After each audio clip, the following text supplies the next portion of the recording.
যখন পিরিয়ড হয় তখন কি অনলাইনে কোরআন পড়া যাবে পিরিয়ডের সময়? মেয়েরা তাদের মাসিকের সময় কোরআন পড়তে পারবে কিনা, তাই না? অনলাইনে, জি জি। অনলাইনে জি। শুনতে পারবে কিনা নাকি পড়তে পারবে কিনা? শুনতে শিখতে পারবে কিনা। আচ্ছা, জি জি।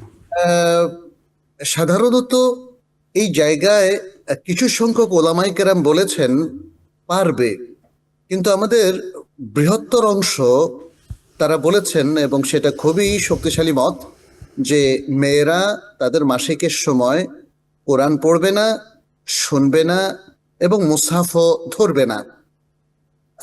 তবে যদি এমন হয়, এটা শেখ মোহাম্মদ বিন সালিহ বিন উসাইমিন রাহিমাহুল্লাহ বলেছেন, যদি এমন হয় যে সে কোরআনের ছাত্রী অথবা শিক্ষক, তাহলে মুসহাফ না ধরে সে তার পড়াটা আবৃত্তি করতে পারবে, যাতে ভুলে না যায়। কারণ মাসিক তো মাসে অন্তত 5-7 দিন থেকে আরম্ভ করে কারো কারো 6-7 দিন, 8 দিন, 10 দিনও হয়।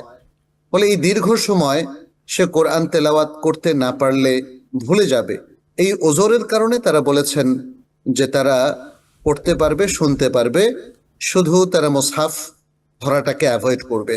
শিক্ষক এবং ছাত্রী উভয়ের ক্ষেত্রে এটা প্রযোজ্য, যখন তাদের মানে কোরআনের সাথে মানে সংস্রব রাখা, অর্থাৎ শোনা, শোনানো, এটা যখন তাদের জন্য জরুরি হয়ে পড়ে, তখন সেটা জায়েজ হবে।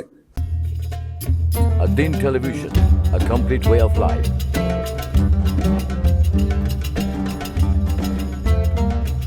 প্রিয় দর্শক, ধন্যবাদ ad-Din-এর সাথে থাকার জন্য। এমন আরো সুন্দর সুন্দর ইসলামিক কন্টেন্ট ও সবশেষ আপডেট পেতে সাবস্ক্রাইব করুন আমাদের ইউটিউব চ্যানেল ad-Din এবং পাশের বেল আইকনটি চাপুন। পরবর্তী সকল ভিডিও নোটিফিকেশন পেতে যুক্ত থাকুন আমাদের সোশ্যাল মিডিয়ায়।